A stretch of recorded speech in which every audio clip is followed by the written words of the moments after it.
September 2 BRS party Kalvakuntla కవితకు రాజీనామా పత్రం ఇచ్చిన తర్వాత మన తెలంగాణ రాష్ట్ర ప్రజానీకం బీఆర్ఎస్ కార్యకర్తల్లో టెన్షన్. అసలు కవిత ప్రెస్ మీట్లో ఏం మాట్లాడుతుంది, ఏం నిజాలు బయట పెడుతుంది అనేది ప్రస్తుతం బీఆర్ఎస్లో ఉన్న ప్రతి నాయకుని కూడా మొత్తం అయితే టెన్షనే. ఏదేమైతే మొత్తానికైతే అనుకున్న సమయానికి అనుకున్నట్టుగా సెప్టెంబర్ 3 ఈ రోజు నాడు యథాప్రకారం ప్రెస్ మీట్ పెట్టింది. ఆ ప్రెస్ మీట్లో ఒక రకంగా చూస్తే ఆమె ఫేస్లో ఎక్కువగా ఒక 20% 30% కొద్దిగా బీఆర్ఎస్ పార్టీ వీడి బయటకు వచ్చేసిన అనే బాధ ఫేస్లో కనిపిస్తుంది. అంతవరకు బాగానే ఉంది. ఇక ఎంతసేపు కూడా ఒక బాధ అనేది ఉంటుంది. ఎందుకు ఉంటుందంటే వాస్తవంగా తెలంగాణ రాష్ట్ర సమితి అనేది తండ్రిగా అయినటువంటి కేసీఆర్ గారే దాన్ని ప్రారంభించారు.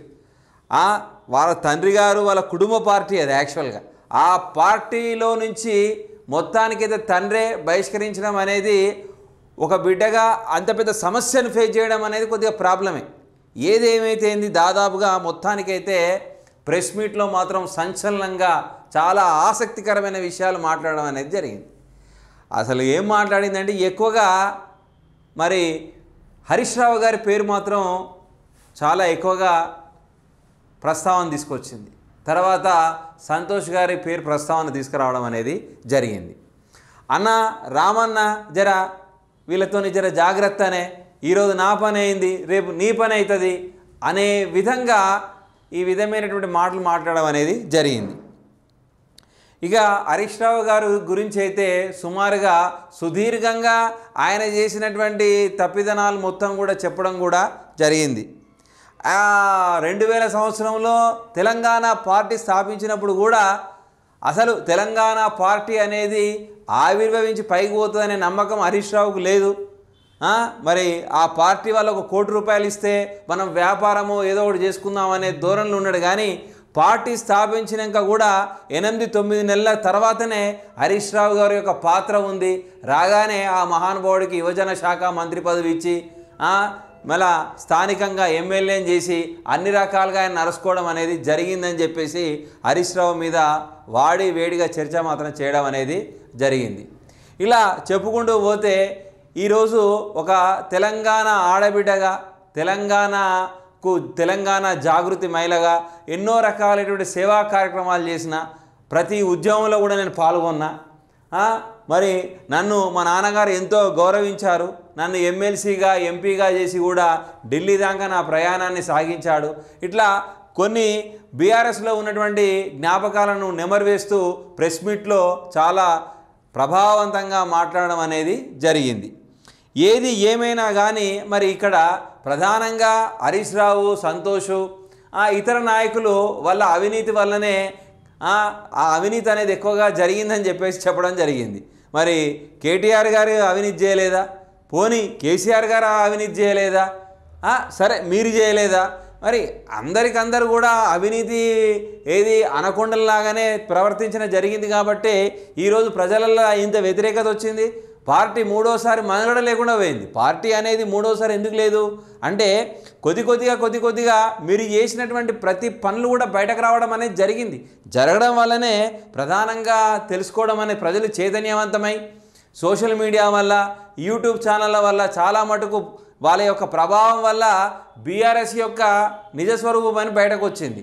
వాస్తవంగా 10 ఎమ్మెల్యేలు పోయిర్రు అన్న, 10 ఎమ్మెల్యేలు పోయిన తర్వాత ఏందా పరిస్థితి అని ఆ విషయం కూడా నేను చాలాసార్లు ప్రస్తావించినాను కూడా చెప్పడం కూడా జరిగింది. ఎంత జరిగితే ఏం జరిగినా కానీ ఏదేమైనా సరే బీఆర్ఎస్ పార్టీలో కవిత నిష్క్రమణ అనేది ఒక సంచలనం అనేది చెప్పొచ్చు. ఇక దాదాపుగా ఈ ప్రెస్ మీట్లో తను చెప్పదలుచుకున్న ప్రతి విషయంలో ఎక్కువగా హరీష్ రావు గారి పేరే.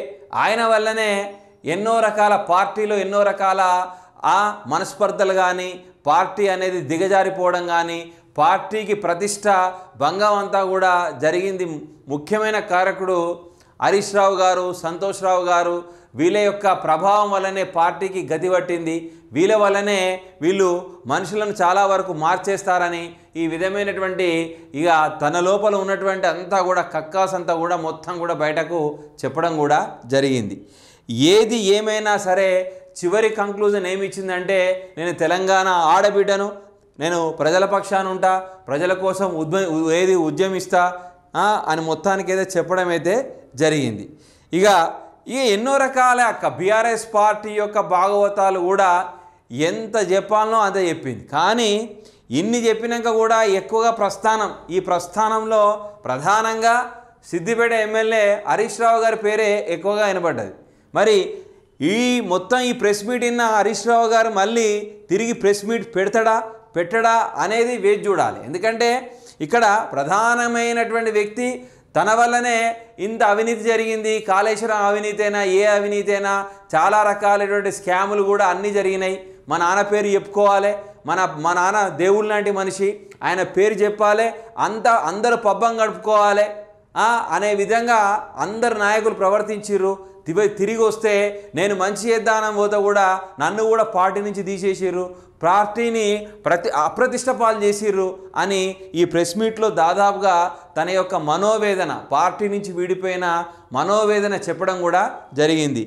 ఏదైతే ఏది జరిగినా మంచికే అనుకోవాలి, నేను ఎప్పుడు కూడా కర్మని నమ్ముతా, కర్మ ఎవరిని కూడా వదిలిపెట్టదు. నాకు ఇంతగానం బాధ పెడుతురు కదా, నేను వాళ్ళ ఇంటి ఆడబిడ్డను, నేను అన్న యొక్క క్షేమాన్ని కోరుతా, తండ్రి యొక్క సుఖాన్ని కోరుతా, కానీ ఆడబిడ్డ ఎప్పుడు కానీ అన్నను కానీ తండ్రి యొక్క మన చెడును కోరది. నేను రక్షాబంధన్ అన్నాడు, అన్న రాఖీ కడతా అన్న, కానీ మనకు సమయం దక్కలేదు, ఆయన నాన్ లోకల్లో ఉన్నాడని చెప్పేసి నాకు మెసేజ్ కూడా పెట్టిండు, అది వేరే విషయం. ఇటువంటి విషయాలపైన ప్రెస్ మీట్లో వేడిగా జరగడం అనేది జరిగింది. ఏది ఏమైనా కానీ ప్రధానంగా తన ముఖంలో ఒక పెద్దగా బాధపడేంత సందర్భం అనేది రాలేదు. కాకపోతే ఒక రకమైనటువంటి ఒక ఫీలింగ్, ఏం ఫీలింగ్ అంటే తక్షణమే మరి ఇంకేం చర్య తీసుకుంటుంది, ఒక నూతన పార్టీ తెలంగాణలో ఆవిర్భావం జరుగుతుందా, మరి తనకంటూ ఎంతమంది అనుచరులు వస్తారు, ఏంది వస్తారు అనేది కూడా మనం వేచి చూడాలి. మళ్ళీ రాబోయే ఎలక్షన్లో మాత్రం తెలంగాణ ప్రజలారా ఒకటి గుర్తుపెట్టుకోండి, మళ్ళీ మహాకూటమి, ఆంధ్రాలో కదా మహాకూటమి ఏర్పడ్డట్టు తెలంగాణలో కూడా మహాకూటమి అనేది ఏర్పడుతుంది. అప్పుడు చూడండి, అప్పుడు Kavitha party, BRS party, BJP party, ఈ 3 పార్టీలు కలిసిపోయి మళ్ళీ ఎలక్షన్లో దిగే అవకాశం కూడా, వచ్చే అవకాశం కూడా ఉంది. ఈ ప్రెస్ మీట్ విన్న హరీష్ రావు గారు మళ్ళీ తిరిగి ప్రెస్ మీట్ పెట్టడా అనేది వేచి చూడాలి. ఎందుకంటే ఇక్కడ ప్రధానమైనటువంటి వ్యక్తి తన వల్లనే ఇంత అవినీతి జరిగింది, కాళేశ్వరం అవినీతైనా ఏ అవినీతైనా చాలా రకాలైనటువంటి స్కాములు కూడా అన్నీ జరిగినాయి, మా నాన్న పేరు చెప్పుకోవాలి, మా నాన్న దేవుళ్ళ లాంటి మనిషి, ఆయన పేరు చెప్పాలి, అందరూ పబ్బం గడుపుకోవాలి అనే విధంగా అందరు నాయకులు ప్రవర్తించిర్రు. తిరిగి